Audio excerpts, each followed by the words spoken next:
Lorsque les historiens relatent l'année 1917 à Halifax, ils s'attardent généralement sur la dévastation en surface. L'explosion massive, les 2 0 morts, les 9 0 blessés, les quartiers entiers réduits en cendres. Mais la véritable histoire, celle qui a à peine été relatée dans les journaux, celle qui demeure encore aujourd'hui enfouie dans les archives maritimes, a commencé sous le port. Elle a commencé par une simple opération de sauvetage. Les ingénieurs reçurent pour instruction de dégager les débris de la partie nord ravagée, de stabiliser ce qui restait du front de mer et de déterminer si le sol dévasté pouvait supporter les travaux de reconstruction. L'objectif était pragmatique: enlever l'épave, évaluer les dégâts structurels et préparer la reconstruction. Mais dès que les ouvriers ont commencé à creuser dans la zone dynamitée, un événement inattendu s'est produit. Ils ont mis au jour des couches qui n'avaient pas été exposées depuis des générations. Sous le quartier portuaire, plus profondément que n'importe quelle fondation connue, les équipes ont découvert des chambres et des passages qui ne correspondaient pas aux archives de construction de l'époque coloniale. Leur orientation était inhabituelle. Leur profondeur était remarquable et la maçonnerie ne ressemblait à rien de ce que l'on trouvait dans les catalogues architecturaux de l'Amérique du Nord britannique. Elle ne ressemblait même pas à l'ingénierie maritime typique telle qu'on l'entend généralement. Cela n'a été mentionné ni dans les rapports officiels d'aide humanitaire, ni dans les articles de presse relatant la résilience d'Halifax. Pourtant, dans les documents internes de cette année-là, une expression précise revient à plusieurs reprises. Infrastructures imprévues, profondeur insoupçonnée, origine obscure. La version officielle simplifiera plus tard tout cela en évoquant d'anciens entrepôts, des tunnels de contrebande abandonnés ou simplement des vestiges coloniaux mal identifiés. Rien d'inhabituel, rien qui mérite d'être discuté. Mais les photographies de l'époque, développées dans des chambres noires improvisées pendant la reconstruction de Halifax, révèlent une toute autre réalité. Elles montrent des ouvriers debout à côté de passages en pierre taillés avec une précision bien supérieure à celle des outils de l'époque coloniale. Les segments de tunnels s'emboîtaient si parfaitement que, même sur les clichés granuleux de 1917, aucun joint de construction n'est visible. Des systèmes de canaux creusés dans la roche-mère, sans aucune ressemblance avec les infrastructures maritimes répertoriées, mais plutôt avec quelque chose de plus ancien, de plus sophistiqué, de plus intentionnel.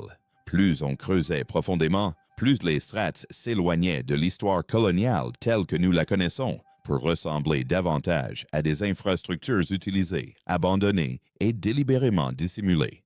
La quête d'explication. Au départ, les équipes de récupération ont tenté de tout catégoriser le plus simplement possible. Caves abandonnées, galeries de stockage oubliées, formations calcaires naturelles dues à l'eau et à l'érosion. Mais à mesure que la documentation s'accumulait et que de nouveaux passages étaient mis au jour, les contradictions se multipliaient. Pourquoi certaines structures souterraines avaient-elles été construites avec une capacité portante bien supérieure à celle de tout ce qui se trouvait au-dessus? Pourquoi certains blocs de pierre présentaient-ils des dimensions quasi uniformes, comme s'ils avaient été fabriqués industriellement plutôt que taillés à la main? Pourquoi certains couloirs s'enfonçaient-ils dans l'obscurité bien au-delà des limites de toute agglomération répertoriée? Et la question qui troublait même les ingénieurs les plus expérimentés: pourquoi ces structures étaient-elles si vastes? Halifax, en 1917, était une modeste ville portuaire. Pourtant, le réseau souterrain sous certaines parties du quartier du port semblait conçu pour quelque chose de bien plus important que des entrepôts et des bâtiments marchands. Les équipes de fouilles reconnaissaient discrètement entre elles que l'échelle et la précision ne correspondaient à aucun document colonial ou précolonial, et bien qu'aucun d'eux n'employa des termes comme « civilisations oubliées », ils percevaient quelque chose d'aussi inquiétant. Quelqu'un avait déjà construit quelque chose sous ce sol, pas un simple entrepôt, pas des routes de contrebande, une infrastructure. Le silence s'installe. À mesure que les documents se multipliaient, le silence s'installait. Les rapports se firent plus courts, les descriptions plus vagues, Les photographies ne reflétaient plus l'étendue des découvertes. Puis, fin 1918, les sites de fouilles furent partiellement scellés, remblayés là où c'était nécessaire pour la reconstruction, et une grande partie de ce qui avait été mis au jour sombra dans l'oubli. Il ne subsiste que des fragments, des documents, quelques photographies et les récits discrets des archivistes qui ont examiné les dossiers avant que certains ne disparaissent. Mais même dans ce qui demeure, une structure se dessine. Des passages trop uniformes pour n'importe quel établissement colonial documenté, une maçonnerie trop précise pour la chronologie communément admise, des techniques de construction qui semblent héritées, des fondations qui paraissent appartenir à une toute autre époque. Lorsque les équipes de récupération ont dépassé les premières strates identifiables sous le port, à l'extrémité nord d'Halifax, leurs hypothèses étaient simples. Elles s'attendaient à découvrir du substratum rocheux naturel, peut-être des vestiges de construction coloniale abandonnés et des débris épars datant des premiers établissements. Rien de particulier, rien d'exceptionnel. Mais en quelques semaines, cette hypothèse s'est effondrée, car, au lieu d'une progression claire de couches géologiques et historiques, les équipes ont mis au jour une succession de strates architecturales qui ne fonctionnaient pas comme celle d'un village côtier ordinaire. L'anomalie directionnelle, l'anomalie initiale concernait l'orientation. Chaque strate, coloniale, précoloniale et toutes celles qui existaient en dessous semblaient conserver la même orientation, les mêmes angles, la même structure géométrique. Des périodes différentes, des constructeurs différents, des objectifs différents, des décennies ou des siècles différents ne devraient pas présenter une telle différence. On ne construit pas en parfaite harmonie avec des structures édifiées à des générations d'intervalle. Pourtant, sous le front de mer d'Halifax, c'était bien le cas. Des chambres d'une éque se trouvaient exactement au-dessus de chambres d'une autre. Des passages étaient alignés avec des passages enfouis plusieurs mètres plus bas. Les murs porteurs conservaient la même trajectoire, même séparés par des décennies indéterminées. C'était comme si chaque groupe ayant construit sur ce terrain avait suivi un plan original, disparu de toute documentation historique. Un génie de l'ingénierie hors du temps. À mesure que les ouvriers creusaient, les strates devenaient de plus en plus étranges. Sous le socle rocheux et les fondations coloniales qu'ils imaginaient, ils découvrirent des ouvrages en pierre qui ne ressemblaient en rien à une construction typique. Des blocs nettement plus grands, des assemblages beaucoup plus serrés, des configurations d'une précision géométrique trop parfaite pour figurer dans la chronologie historique de Halifax. Certaines salles paraissaient presque démesurées, des espaces voûtés à la courbure parfaite, exécutés avec une précision qui ne correspondait pas aux outils primitifs des bâtisseurs de l'époque coloniale. Système de gestion de l'eau, puis vint la découverte qui déconcerta même les membres les plus traditionnels de l'équipe d'experts. Infrastructures de gestion de l'eau sophistiquées, système de canaux à nivellement précis, mécanismes de drainage à construction résistante à la pression, des chambres de retenue dotées de dispositifs de régulation du débit. Pourtant, aucun document historique n'atteste que Halifax ait jamais possédé un tel système hydraulique avancé durant la période coloniale. Aucun plan ne révèle la présence de réseaux hydrauliques complexes en aval de ces emplacements précis. Rien n'explique pourquoi des pans entiers des infrastructures les plus profondes semblent conçus pour une gestion de l'eau bien au-delà du simple drainage ou du stockage. Les images de récupération prises en 1917 et 1918 le démontrent sans équivoque. Des ouvriers postés le long de canaux si précisément creusés que leur stature paraît rudimentaire en comparaison. Des conduits en pierre taillés avec une telle précision que même les ingénieurs civils contemporains examinent les photographies d'archives avec stupéfaction. Des pentes et des connexions qui reflètent bien plus les infrastructures modernes que tout ce qu'on attribue au Halifax colonial, ce qui n'apparaît pas dans les archives. Mais le détail le plus troublant n'était pas ce qui apparaissait sur les photographies, mais ce qui était absent des documents officiels. Les rapports officiels rédigés dans les années qui ont suivi la découverte font à peine mention de ces caractéristiques. Certaines illustrations omettent complètement les passages les plus profonds. Des strates d'infrastructures particulières sont décrites de manière condensée, avec des termes imprécis comme fondation ancienne ou formation naturelle, alors même que les photographies démontrent qu'elles étaient bien plus complexes. Le silence est frappant, car si ces strates inférieures appartenaient réellement à des périodes historiques reconnues, pourquoi n'ont-elles pas été décrites en détail? Pourquoi les méthodes de construction exceptionnelles n'ont-elles pas été consignées avec précision? Pourquoi les photographies ont-elles été dispersées dans différents dépôts maritimes au lieu d'être rassemblées dans un document fédéral unique? Même certaines surfaces de pierre posent un problème. Des bords trop nets, des rainures trop uniformes, des marques qui semblaient moins être dues à la taille manuelle qu'à un travail de précision. Un travail qui, selon la chronologie conventionnelle, n'existait pas à l'époque où ces passages auraient été construits. Une infrastructure qui n'aurait jamais dû exister. Les équipes de récupération ont mis au jour des structures qui ne correspondaient ni aux constructions coloniales britanniques, ni au schéma d'implantation français, ni même entre elles, selon les conventions habituelles. Elles constituaient plutôt un vocabulaire d'ingénierie singulier, semblant provenir de plusieurs époques, mais qui restait pourtant cohérent, orienté et d'une précision étonnante. Des chambres à la géométrie parfaite. La première surprise venait des chambres elles-mêmes. Il ne s'agissait pas de caves de stockage primitives, ni de réseaux de grottes confinées. Il s'agissait d'espaces d'une précision géométrique absolue, de chambres aux proportions exactes, d'arches dont la courbe était impeccablement conservée, et de voûtes de pierre agencées avec cohérence, presque comme les vestiges d'un plan directeur désormais disparu. Certaines chambres étaient entièrement scellées, remplies de débris d'explosion si compacts que les ouvriers les croyaient avoir atteint le substratum rocheux. Mais une fois ouvertes, elles révélaient des intérieurs qui semblaient intacts depuis leur fermeture.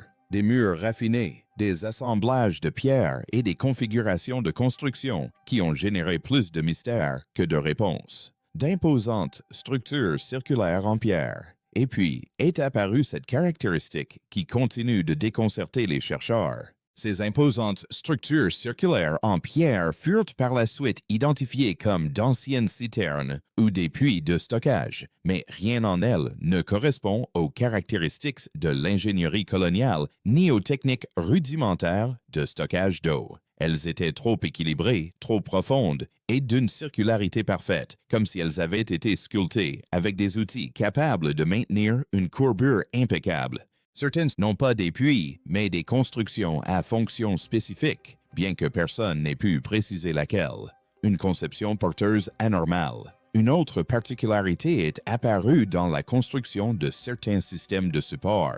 Il ne s'agissait pas de simples fondations coloniales. Nombre d'entre elles avaient été conçues avec une capacité portante qui n'avait aucun sens architectural pour les modestes bâtiments qui les surplombaient. Cela faisait naître une inquiétude inquiétante. Les structures du front de mer ne reposent peut-être pas uniquement sur la roche naturelle. Elles pourraient reposer sur quelque chose de bien plus vaste. Une infrastructure dont les dimensions n'ont jamais été documentées, enseignées ni explicitées dans l'histoire officielle d'Halifax. Du métal incrusté dans de la pierre ancienne. Plus les ouvriers creusaient, plus leur découverte devenait étrange. Des blocs de pierre aux contours parfaitement rectilignes apparaissaient. Certaines surfaces étaient lisses, presque polies. D'autres présentaient des rainures si nettes et précises que les tailleurs de pierre contemporains débattent encore des outils qui ont pu les réaliser. Mais la découverte la plus troublante fut la présence de métal incorporé dans d'anciennes pierres. Certains fragments semblaient fusionner, oxydés selon des motifs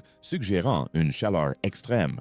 Pourtant, ces vestiges se trouvaient dans des strates vraisemblablement antérieures à toute métallurgie suffisamment sophistiquée pour produire de tels résultats. L'explication officielle fournie par la suite évoquait des débris transportés par l'explosion, des ferrures métalliques de l'époque coloniale. Mais cela n'explique pas pourquoi le métal apparaît à l'intérieur des pierres selon des motifs précis, non pas dispersés au hasard, mais positionnés organisé, comme si la pierre avait été façonnée autour de lui. Cette diversité de résultats exige des températures bien supérieures à celles des forges classiques, des métaux utilisés à l'époque coloniale et de tout ce qui a été documenté dans l'histoire maritime. Le réseau clandestin organisé. Peu après ces découvertes, un phénomène étrange commença à se produire.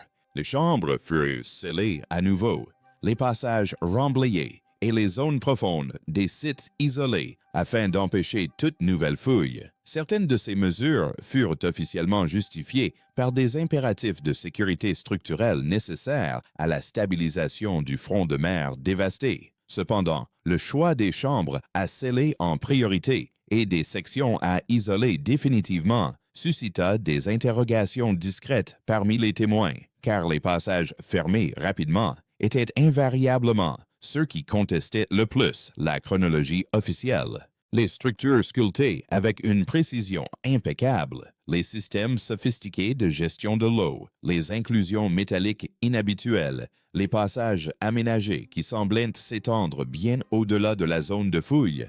Ces passages constituaient peut-être la découverte la plus énigmatique de toutes. Il ne s'agissait pas de tunnels construits au hasard, mais d'éléments d'une configuration systématique, d'un réseau de couloirs qui ressemblait moins à des espaces de stockage qu'à une infrastructure.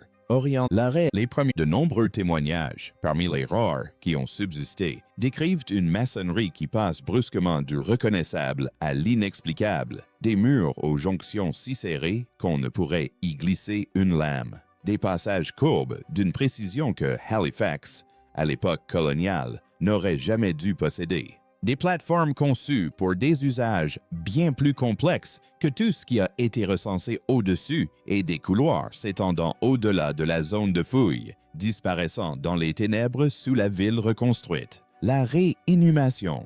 Mais voici l'aspect qui reste toujours occulté. Les chambres les plus complexes furent les premières à être remblayées. Les ouvriers décrivaient le comblement complet des galeries, la fermeture des entrées et le tassement de la terre dans les espaces qui venaient d'être mis au jour.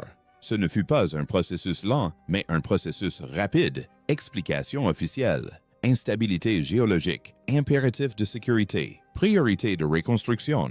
Mais si la sécurité était le seul critère, pourquoi les chambres les plus anciennes, les mieux préservées, celles dont la structure était la plus impeccable, ont-elles été scellées en premier? Et pourquoi les zones les plus instables, endommagées par les explosions, sont-elles restées accessibles pour l'enregistrement? Cela n'a aucun sens, à moins que ces strates inférieures ne représentaient un danger d'une autre nature, non pas physique, mais historique. Car si les fondations sous le front de mer d'Halifax révélaient des méthodes de construction dépassant les capacités de l'époque coloniale, et si certaines de ces chambres ne correspondaient à aucun établissement documenté, alors le récit communément admis de l'histoire maritime canadienne s'effondrerait, les questions sans réponse. Imaginez ce que cela signifierait si une ville portuaire moderne avait été construite sur des vestiges bien plus anciens, massifs, artificiels, que nous n'avions pas construits.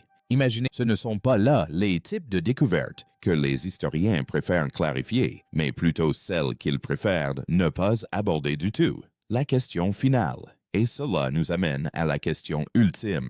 Pourquoi les vestiges les plus anciens, les constructions les plus sophistiquées, les infrastructures les plus complexes ont-ils été de nouveau scellés? Parce qu'avec le recul, la configuration devient évidente. La maçonnerie impeccable a été enfouie. Les étranges structures circulaires ont été enfouies. Les passages énigmatiques ont été enfouis. Les systèmes hydrauliques sophistiqués ont été enfouis. Les éléments métalliques intégrés ont été enfouis. Et même une partie de la documentation photographique a disparu, comme si les fouilles avaient involontairement révélé un chapitre d'histoire qui n'aurait jamais dû être dévoilé. Un chapitre plus ancien que la colonisation britannique, plus ancien que la colonisation française, plus ancien que le récit qui nous a été présenté. Et pendant un bref instant, en 1917, l'explosion ouvrit suffisamment le sol pour le révéler. Mais au lieu de l'examiner, ils le refermèrent, ils le scellèrent, le remblayèrent, l'oublièrent ou firent semblant de l'oublier. Car si Halifax repose sur des structures érigées par une civilisation que nous ne reconnaissons plus, la véritable question n'est pas ce qui a été révélé en 1917, mais ce qui demeure sous les villes portuaires du monde. Quels autres ports, quels autres fronts de mer, quels autres établissements côtiers ont été discrètement enfouis bien avant l'invention de la photographie? Les fouilles de Halifax en 1917 n'étaient pas une simple opération de récupération, mais un aperçu, bref et involontaire, d'une version de l'histoire que nous n'aurions jamais dû connaître.